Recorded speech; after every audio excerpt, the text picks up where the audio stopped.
Hai semua, di video kali ini saya mau membagikan resep kue tradisional dengan tampilan yang unik dan kekinian. Kue ini rasanya sangat enak banget, tampilannya juga sangat menarik. Jika kalian penasaran bagaimana cara bikinnya, silahkan simak dan tonton videonya sampai selesai.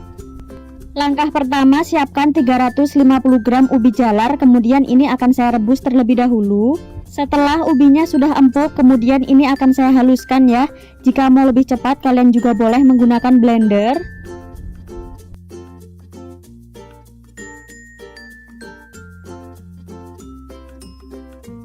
Apabila ubinya sudah halus, kemudian ini sudah siap ya untuk digunakan.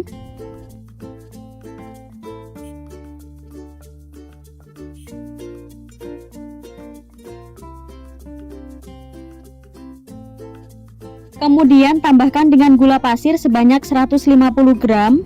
Tambahkan juga 100 gram tepung tapioka dan juga tepung beras sebanyak 50 gram.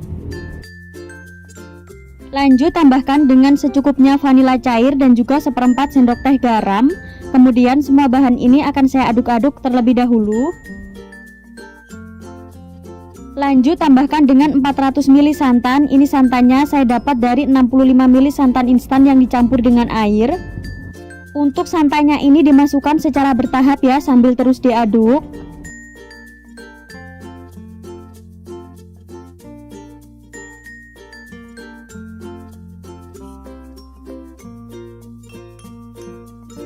Nah, supaya tekstur adonannya halus, ini akan saya saring terlebih dahulu.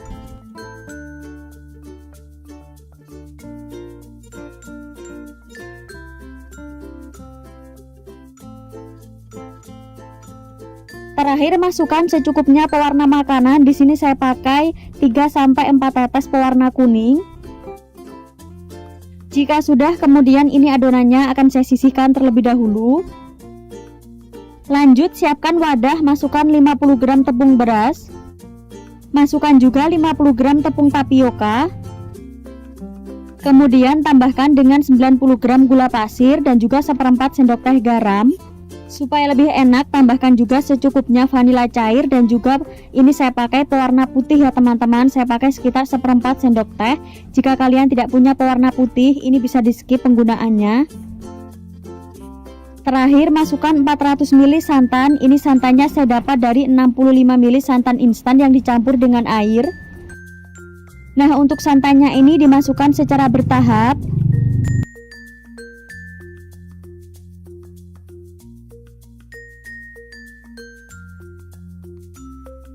Pastikan semua bahan tercampur merata dan tidak ada lagi tepung yang masih menggumpal. Nah, untuk konsistensi adonannya memang sedikit encer seperti ini ya. Lanjut siapkan loyang. Ini saya pakai ukuran 18 x 18 cm. Ini diolesi dengan minyak sayur tipis-tipis. Selanjutnya loyangnya ini akan saya panaskan terlebih dahulu kurang lebih selama 3 menit. Setelah sekitar 3 menit kemudian tuang adonan kuning. Ini saya pakai sekitar 3 sendok sayur atau secukupnya. Lalu adonannya ini akan saya kukus kurang lebih selama 5-7 menitan. Setelah sekitar 7 menit dikukus, kemudian tuang adonan putihnya tadi. Sebelumnya ini diaduk-aduk terlebih dahulu ya. Ini saya tuang kurang lebih sebanyak 3 sendok sayur. Kemudian adonannya ini akan saya kukus kembali. Jadi ini dikukus kurang lebih selama 8-10 menit menggunakan api sedang. Nah, ini setelah kuenya sudah matang, kemudian ini akan saya angkat. Jadi di sini saya pakai 2 loyang ya teman-teman. Ini jadi dipanaskan terlebih dahulu. Selanjutnya tuang adonannya ini sama seperti yang pertama tadi ya teman-teman, sekitar 3 sendok sayur. Kemudian ini akan saya kukus dengan waktu yang sama. Nah, jadi pada tahap ini bisa diulangi sampai semua adonannya habis ya.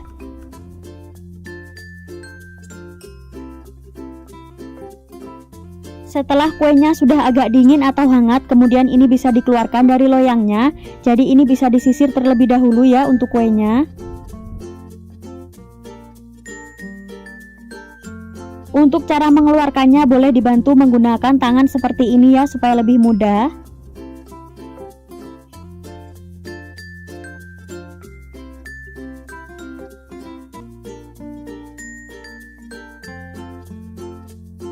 Selanjutnya kuenya ini akan saya gulung ya, jadi ini bisa digulung secara perlahan. Untuk kuenya ini kondisinya sudah hangat atau dingin ya teman-teman, karena kalau masih panas digulung dia tidak akan menempel. Selanjutnya ini akan saya rapikan bagian pinggir-pinggirnya. Jika sudah, kuenya ini akan saya bagi menjadi 3 bagian.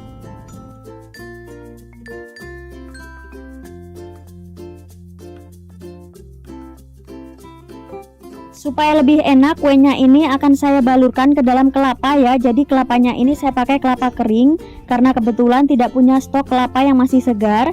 Jika mau lebih enak untuk penggunaan kelapa keringnya ini bisa diganti dengan kelapa yang masih baru diparut. Jadi untuk tampilan kuenya kurang lebih seperti ini ya teman-teman. Ini tampilannya sangat cantik banget.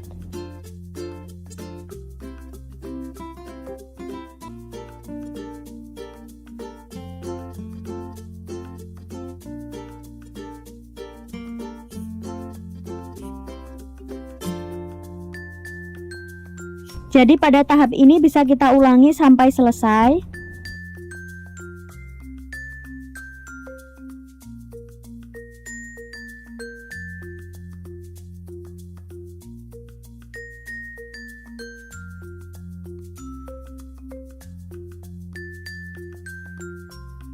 Supaya tampilannya lebih menarik dan lebih rapi, untuk pengemasannya ini saya menggunakan plastik OPP.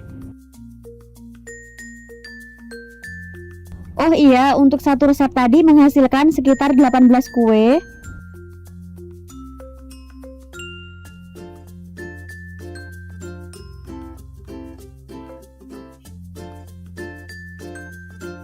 Jika mau dijual, boleh diberi stiker ucapan seperti ini supaya bisa meningkatkan harga jual kuenya. Bagaimana, cantik banget ya teman-teman tampilan kue ongol-ongol ubi jalarnya. Kalau biasanya kue ongol-ongol itu kan hanya dipotong-potong ya teman-teman, tapi kali ini saya kreasikan dengan cara digulung. Ternyata untuk tampilannya sangat cantik banget. Selain tampilannya yang cantik, rasanya juga sangat enak, kenyal, lembut, dan juga legit.